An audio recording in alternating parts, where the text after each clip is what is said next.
Salut, ça va? Tu es sur la chaîne de César Bleu? Aujourd'hui, je viens goûter tous les Pintexos du bar à Pintexos le plus primé de l'histoire. Il est juste ici, derrière moi. Il s'appelle El Gran Sol. Je me trouve à Hondarribia, à quelques kilomètres de Saint-Sébastien, en Guipúzcoa, au Pays Basque, le paradis des Pintexos. Et écoute, si un endroit est aussi primé que celui-ci, ce n'est pas pour rien. Ils ont même remporté le prix du meilleur Pintexo de cette année, le meilleur Pintexo d'Espagne. Je suis prêt à tous les goûter, à en profiter au maximum, mais avant, je veux te dire que cet endroit est toujours bondé de monde. Il est 11h40, ça ouvre à 11h30 et il y a déjà la queue. La cuisine ouvre à 12h30.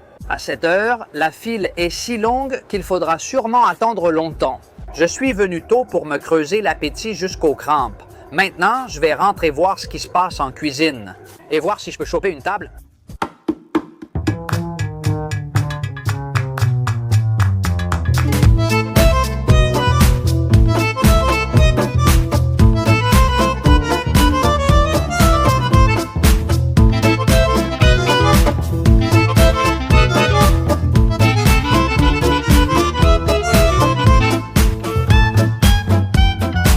Eh bien, je suis déjà à l'intérieur du bar, j'ai réussi à avoir une table. Je suis tellement à l'aise, j'attends que les Pintexos commencent à arriver. Il est déjà 12h30, j'ai commandé toute la carte et bon, quelques-uns en plus. Ouf avec molete tizón mica Hondarribia. Les prix restent élevés. Les croquettes coûtent 1,70 €, tandis que certains Pintexos atteignent 7,50 €. Ils ont aussi les lundis au soleil qui coûtent 6,20 €. Et voilà, je pense que la carte a déjà été bien étudiée, non? Alors maintenant que le spectacle commence. Les Pintexos arrivent déjà et ils sont très élaborés. Voici le foie poêlé, accompagné d'une réduction d'ananas et de cheveux d'ange. Tu vois comme c'est déjà appétissant? Je me suis commandé un verre de Txakoli bien frais et délicieux. Et je porte un toast à ma future voisine. Et on va voir ce que valent les fameux Pintexos de l'endroit. Une belle tranche de foie à gras. Tu sais, si tu suis la chaîne, que le foie gras me fascine. Et ça ne peut pas rater. On commence très fort. Voyons voir ce que ça donne avec les cheveux d'ange. Qu'est-ce que ça vaut? C'est une excellente combinaison. Sucré-salé, foie poêlé. La combinaison avec les cheveux d'ange est vraiment délicieuse. La sauce est exquise. Vraiment, vraiment, vraiment très bonne. Bon, c'est un produit cher. Je ne vais pas non plus me mettre à justifier les prix de l'endroit, mais je sais que le foie est un produit coûteux. La réduction d'ananas est-elle divertissante? Cela apporte une note sucrée, sans être trop sucrée, située entre sucré et salé. Le prochain pincho est déjà là. Et je continue avec les croquettes. J'ai commandé les trois qu'ils ont. Celle au jambon, celle au chipiron et celle au roquefort à un prix de 1,70 € chacune. Je commence par celle-ci. Je les ai mélangées, je ne sais plus laquelle est laquelle. Quel désastre! On va tester les croquettes. Je recommande toujours de ne pas le faire, mais c'est juste pour vous montrer comment c'est à l'intérieur. Voyons voir. Celle-ci, voyons. Eh bien, regarde, c'est celle au jambon. Elle est bien croustillante. Ce n'est pas de celles à la mode, super liquide. En fait, tout ça ici, ce sont des prix. Je suis entouré de prix. Voyons ce que valent celles qui ont été primées. Croquettes.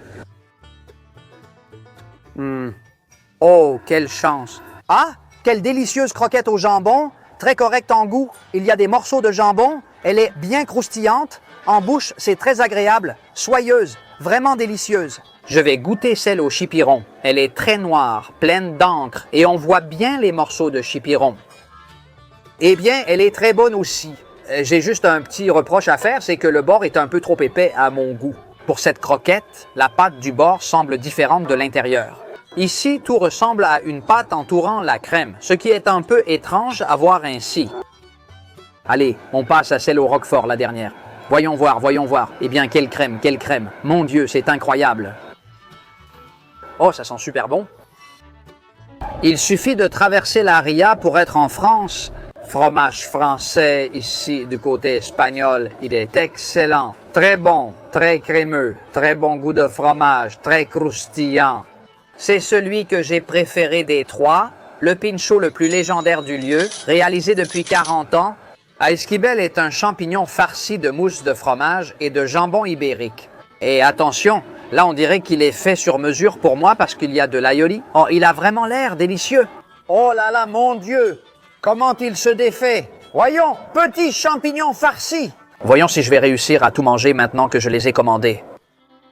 Oh waouh, quelle folie! De l'aioli à gogo à l'intérieur du champignon, c'est délicieux. Quelle crème le jambon! Je ne sens pas que ce soit du jambon de première catégorie. Il faut tout dire, mais la bouchée est vraiment délicieuse. C'est l'un des rares pinchos sans prix, mais comme je te l'ai dit, c'est le mythique de l'endroit. Trop bon! Délicieuse combinaison, ce pincho chaud, champignons à la plancha, oh là là! Parmi tous ceux que j'ai goûté, celui-ci est le meilleur. L'aioli est vraiment délicieux et doux. Je dirais plutôt que ce sont des tapas. Ici, on les nomme pinchos, mais pour moi, un pincho doit être piqué. Mais bon, c'est ça les tapas, les pinchos, si tu veux les appeler comme ça. Pour l'instant, délicieux. Et pour l'instant, tu vois, je remarque qu'ils sont de plus en plus gros à chaque fois. Voyons comment ça va finir. Ce pancho, le potager d'Anna, est un taco de ragoût de légumes avec thon mantresca, mayonnaise au curry, escabeche et perles de riz croustillantes. Tous les pinchos te sont servis avec une histoire derrière. Le précédent imitait le mont Hivekibbel avec de la crème de fromage dessus pour rappeler la neige. Il te raconte l'histoire de tous les pinchos. En plus, c'est la fête ici. Quelle ambiance! Je ne sais pas si on entend la fanfare jouer. Enfin, on m'a dit que tout cela vient du circuit court. Tous les ingrédients du pincho Hivekibbel sont aussi des choses que tu peux trouver sur le mont Hivekibbel lui-même. Le champignon, le jambon grâce au cochon, le fromage des vaches. Et celui-ci, on m'a aussi dit qu'il est entièrement fait avec des légumes locaux, cultivés par une dame qui s'appelle Anna. Et donc, voilà. C'est l'option végane qu'il propose. Même avec du thon, ils peuvent l'enlever si tu veux une version végane. Je vais enfin m'y mettre. Il est vraiment lourd, non? Mince, c'est vraiment bon. Quelle sauce tomate! C'est délicieux, je te le dis. Il y a un étage dedans. Je sens à peine le thon, il y en a peu. Il y a quelque chose de croustillant, je ne sais pas ce que c'est. Franchement, c'est vraiment délicieux, hein? En fait, l'ensemble a une saveur très équilibrée. Tous les pinchos sont très bons. Celui-ci m'a vraiment surpris. J'insiste, je sens peu le thon, mais le pincho est délicieux. Continuons. L'un des pinchos les plus primés, le tizon, est une brioche farcie de crabe à la basque avec cornichons aigre doux, mayonnaise au kimchi et perles de fruits de la passion. Meilleur pincho d'Euskal Herria. Oh, comme c'est délicat! Mon Dieu, quelle merveille! Ça a l'air incroyable, hein? Regarde, c'est délicat, s'il te plaît. Si tu presses, la garniture sort. Voyons voir. Eh bien, quelle bouchée délicieuse! Comme il est bon, ce brioche bien toasté, eh bien, c'est un changouro dans un brioche. Comme elles sont bonnes, ces petites perles de fruits de la passion. Comme il est bon, ce changouro. Cette chair d'araignée de mer, mijotée avec de l'ail, de l'oignon, quel bon mélange avec la mayonnaise au kimchi. C'est vraiment top. Pour l'instant, dans mon top 3 à la fin de la vidéo, celui-ci pourrait être parmi les meilleurs. Ce pincho s'appelle le Mika. C'est leur version orientale de la brochette de crevettes et de bacon, posée sur une tartine de pain à l'oignon. Et cela symbolise bien le passage des saisons. On m'a expliqué que, auparavant, il était servi sur une bûche, qui représente l'arbre, celui qui supporte toutes les saisons. La petite poudre d'huile, signifie l'arrivée de l'hiver, tandis que les feuilles symbolisent l'arrivée du printemps. Enfin, chaque brochette a une histoire à raconter, et je vais la découvrir, je vais vous raconter celle-ci, celle de cette brochette. Je ne sais pas s'il y a une brochette là, je ne pense pas qu'on puisse la manger en une seule bouchée. Je vais la couper en deux. Elle est très grande et très belle. Ces sauces sont délicieuses. Et quel morceau de crevette! Il dit qu'il y a aussi du bacon, mais je sens à peine le bacon. L'orchestre joue ici, à la porte, et je le rate. Deuxième verre de Chacoli. Les pinchos sont vraiment excellents, je te l'assure, surtout avec les petites fleurs. Un joli pincho délicieux. Je vais commenter un peu sur les pantexos parce qu'il en reste encore pas mal et ça fait beaucoup de pantexos. Et je ne veux pas non plus que ce soit une vidéo interminable. Franchement, ils sont tous excellents. On continue. Ici, le jarret de porc est servi avec une purée de pommes de terre crémeuse et une touche de caramel. Voyons voir ce que ça donne. Oh, je m'éclate à goûter ces petites brochettes, hein? Oh, comment ça se défait comme ça? Ça doit être une sorte de brochette d'inspiration allemande, non? Le fameux jarret de porc? C'est délicieux. La purée est excellente, elle se défait littéralement. J'ai déjà ma dose de protéines pour aujourd'hui. C'est bon, non? C'est que du plaisir, hein? Bon, tu sais à quel point j'aime le jarret? Je l'ai déjà montré plusieurs fois sur la chaîne. La dernière fois, c'était quand j'étais en Allemagne, à Munich. Et franchement, belle quantité de jarret, très savoureux, complètement effiloché. J'adore le concept de commander toute la carte parce que c'est comme un menu du guide Michelin, mais tu vois, avec des tapas. Exactement. J'ai récemment mangé chez Berazateji, c'était aussi un menu dégustation, mais présenté autrement. Je ne trouve plus la petite cuillère, alors j'essaie de racler la délicieuse purée avec une fourchette, la crème est très fine. J'ai un peu de pain ici, puisque je ne trouve pas la cuillère. Je vais bien nettoyer l'assiette avec du pain, le fameux ferré. C'est le meilleur, le mojette de vous. Vraiment, c'est super amusant. Je ne sais pas combien de brochettes il me reste à goûter, mais j'aimerais que ça ne s'arrête jamais. Et voilà une autre des brochettes. L'œuf mojette, c'est un œuf sur des miettes de berger au chipiron avec son jus de volaille. Les pommes paillets, c'est pour faire semblant. On m'a dit, c'est comme si l'œuf était dans le nid. Ils disent que l'œuf est liquide à l'intérieur, que le mieux c'est de tout mélanger ici et donc de le manger comme ça, bien mélangé. On va voir ce que ça donne. C'est super bon en dessous. Quel délice ce mélange. Mais qu'est-ce qu'elles sont bonnes, ces miettes imbibées de bouillon. Comment ça peut être aussi bon? Je n'arrive pas à y croire. Vraiment, le bouillon est délicieux. On m'a dit que l'histoire vient du fait qu'autrefois, les grands-mères préparaient les œufs comme ça pour leurs petits-enfants afin que le jaune se casse et qu'ils puissent tremper le pain dedans. Donc, eh bien, elles leur mettaient aussi un petit bouillon et voilà, c'est de là qu'ils ont tiré l'inspiration pour l'œuf poché. œuf mollet, c'est comme ça qu'ils l'appellent sur la carte. C'est vraiment délicieux, je te le dis. Le bouillon est très riche, mais je trouve très amusant le jeu avec les miettes au fond. Je vais insister sur le fait qu'il n'y aura pas de brochettes piquées. Ça m'est égal car cela ne change rien. J'ai apprécié, mais je m'attendais à des pinchos vraiment piqués. Quel plaisir! Voyons la carte. Il en reste encore à venir, non? Surtout le champion de 2025 que j'ai vu sur une table et qui a l'air spectaculaire.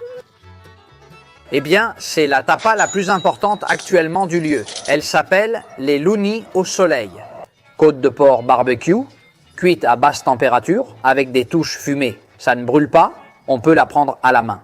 Regarde, ça arrive, soldat, c'est chaud, mais la fumée est artificielle, ça ne brûle pas. On m'a dit que je peux le prendre. Bon, voilà à quoi ressemble la côte. On dirait qu'elle est un peu déstructurée, hein? Ils ont pris l'os et ils n'ont pas tout remis là. C'est vraiment curieux, hein? Curieux, non? Mon Dieu, ce n'est pas vraiment une côte, c'est plutôt une bouchée en forme de côte. Là, il y a la viande là, il y a la viande effilochée de porc là. C'est une viande délicieuse. Rappelons que c'est un bar, tout ça sort de la cuisine d'un bar, ce n'est pas un restaurant, hein? Je te le dis à cause de l'élaboration des pentexos, de leur côté amusant, c'est franchement très savoureux. Pour moi, celui-ci oublie le classement parce que je te dis que celui-là, et je crois qu'il m'en reste un autre à goûter. C'est le meilleur de tous ceux que j'ai goûtés, et de loin. Meilleur pincho d'Espagne 2025. Original, non? Comme dans un film. Ici, tu vois non le lion de la métro, mais le grand soleil d'Ondarribia. Gastromarque. J'adore l'emballage. C'est un travail énorme d'avoir tout ça ici. Je ne sais pas en quelle quantité, peut-être qu'ils ont ceint de ces petits barbecues. Je n'ai jamais vu une brochette aussi originale de ma vie, vraiment. Comme je me régale, et je te le dis, je crois qu'il m'en reste encore une autre à goûter. Voyons voir, ceci est la brochette Ondarribia, une tartine de morue fumée. Et alors là, elle est vraiment fumée, parce que tu ne peux pas imaginer quel arôme elle a. Poivron del piquillo, foie frais et confiture de pêche. C'est la brochette la plus primée de l'établissement, entre autres, meilleur pincho traditionnel en 2006, vice-champion du championnat de Guipuscoa de Pincho, également en 2006 et en 2013, double récompense au championnat d'Euskal Herria. Bon, eh bien c'est une tartine, mais je ne sais pas comment la prendre. Voyons voir, voyons voir. Voici le pain grillé en dessous. C'est sophistiqué à prendre, non? Oh là là, c'est vraiment bon. Quelle puissance de saveur! La sauce qu'ils ont mise est délicieuse. La morue est très bonne. J'adore la façon dont ils ont préparé la morue salée ici. Le pain grillé est très bon aussi. Bon, il y a beaucoup de sauce. La tartine de morue est délicieuse. Quelle saveur délicieuse le poivron piquillo et le foie ajoutent-ils à ce plat? Un mélange de mer et de montagne, une véritable merveille de tapas. Ils ont un peu exagéré avec la sauce, parce que pour le prendre, tu t'en mets partout. Mais bon, qu'est-ce que tu veux que je te dise? Ça vaut le coup de se salir pour en profiter au maximum. Et attends, il y en a encore plus. Tu ne vas pas croire ce qui m'est arrivé, je te présente la brochette, puis je te raconte. Eh bien, voici le wamikit au fromage. Donc voilà, wamikit avec du fromage caramélisé et une réduction de mou et de moutarde de grand-mère. Tu sais ce qui s'est passé? Je l'ai mangé. Et je n'avais pas lancé l'enregistrement et je me dis, comment c'est possible? Comment c'est possible? Regarde, c'est le dernier des pinchos. J'en ai commandé un autre, je l'ai dit à la serveuse et elle était morte de rire. Elle m'a dit non. Tu en voulais un autre car tu as aimé? Et j'ai dit que oui, il est vraiment bon. Ce pincho a toute la saveur des heures de salle de sport que tu peux imaginer. Son acide acétylpancétique à base de foie, de petits fromages et de sucre caramélisé dessus, eh bien c'est l'effet que ça fait, mais c'est vraiment délicieux. C'est presque un peu comme un dessert. Eh bien, c'est pour ça que, même si je leur ai dit que je voulais tout goûter, ils m'ont tous laissé celui-ci pour la fin. L'ordre a été choisi ici. Je précise d'emblée que je n'ai aucun accord avec l'établissement, ce n'est pas une collaboration. Je ne fais pas de collaboration avec des restaurants, je n'accepte pas qu'un restaurant me contacte pour m'inviter ou me payer en échange de faire une vidéo, ni rien de tout ça. Mais comme je vous le dis, eh bien, je leur ai dit que je voulais tous les essayer et ce sont eux qui ont choisi l'ordre. Qu'est-ce qu'il est crémeux! J'adore le foie gras! En fait, je pense qu'il fallait le mettre sur du pain. Certains le tartinent, mais moi je garde le pain pour la dernière bouchée. Je vais te donner mon top 3 des pancakes sauce du jour. Ici avec la liste à la main, pour ne pas en oublier. Ceux que j'ai goûtés, qui étaient au total 11, même si celui-ci je l'ai goûté 2 fois, donc ça fait 12. Et parmi les 12 dans le top 3, j'ai mis le Honda Ribia, celui à la morue. Ah, c'était vraiment bon. En numéro 2, il y avait le Tizone, le brioche farci au crabe. Et en numéro 1, je te l'ai déjà dit tout à l'heure. Lune Salsol, quel est ton top 3? Laisse-moi ça en commentaire pour voir si on est d'accord. Et mets-moi un super like si tu as aimé la vidéo. Et active aussi toute la cloche des notifications. Ding dong, ding dong, ding dong. Toujours après t'être abonné, d'abord tu t'abonnes, puis ding dong, ding dong, ding dong, tu actives la cloche et ensuite YouTube t'avertit quand il y a de nouvelles vidéos. Merci beaucoup pour ton soutien, merci beaucoup d'être arrivé jusqu'à ce point de la vidéo. C'est tout pour aujourd'hui. Depuis ici, depuis Honda Ribia, depuis El Gran Sol, le bar à punk sauce le plus primé de l'histoire, votre ami César Bleu vous dit au revoir. Jusqu'au prochain restaurant. Adieu. Et maintenant, oui, j'ai enfin appuyé sur enregistrer, heureusement.